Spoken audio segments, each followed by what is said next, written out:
So till now, we have seen centrifugal pump, how are they working, and what's the efficiencies, what is the energy transfer, what are the problems such as cavitation and priming which are involved.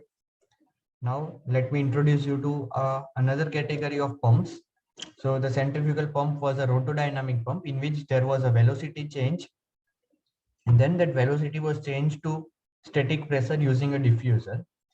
But in positive displacement pump, we are only directly changing the static pressure, and there is no need of diffuser in this case.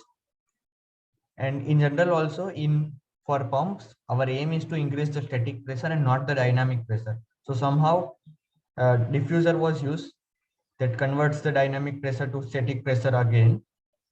But in positive displacement pumps, there is no gain in dynamic head. Therefore, not we are just not needing any diffuser part in this case.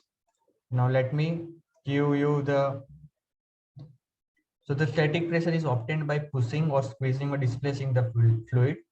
Okay. So now let me give you some basic difference between two positive displacement pumps. So first, so earlier we have seen the centrifugal pump was a rotodynamic type of pump. The positive displacement pumps are what we have introduced right now, and there are two main types: a rotary type and reciprocating type.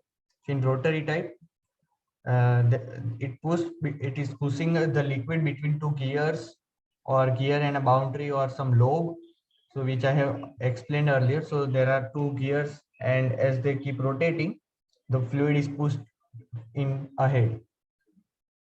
In reciprocating, we are pushing the liquid using a cylinder and piston arrangement. So we have a cylinder and the piston reciprocates in it, and this reciprocating motion pushes the liquid. So this is very much similar to what we have IC engine or syringe, the doctor's syringe we have, or Pichkari, which we used in our Holi.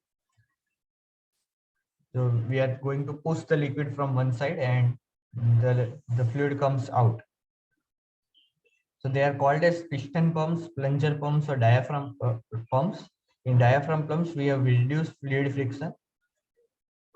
And one important thing to note in rotary type is the gears and lobes, whatever we have, the rotating component, they are rotating in opposite direction.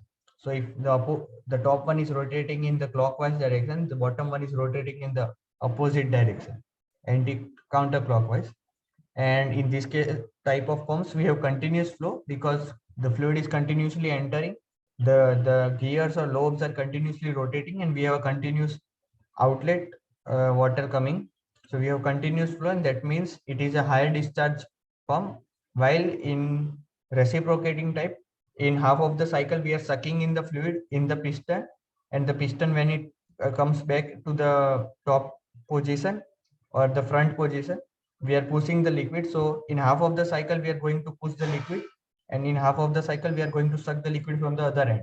So that is a discontinuous flow, and they are also called as intermittent flow device.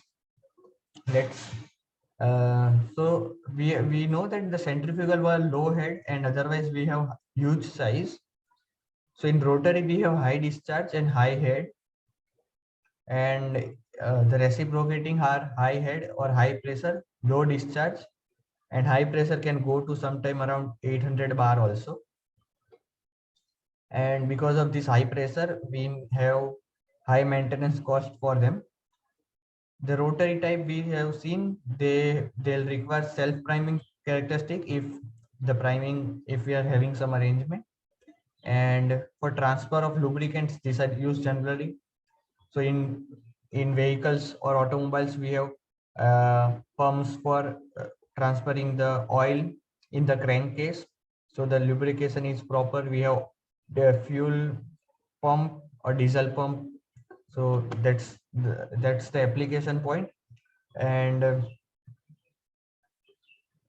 in here the discharge remains constant in in reciprocating type, and they are very good for viscous fluids. So the diesel is less viscous, the oil is less viscous, can be used in rotary type. And for centrifugal, the pressures are really very low and discharge are high.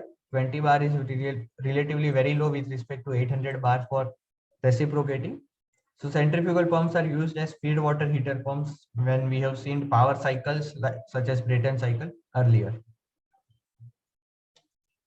And we know that discharge varies with pressure and head. In the next video, we'll start with the detailed operations of reciprocating pump.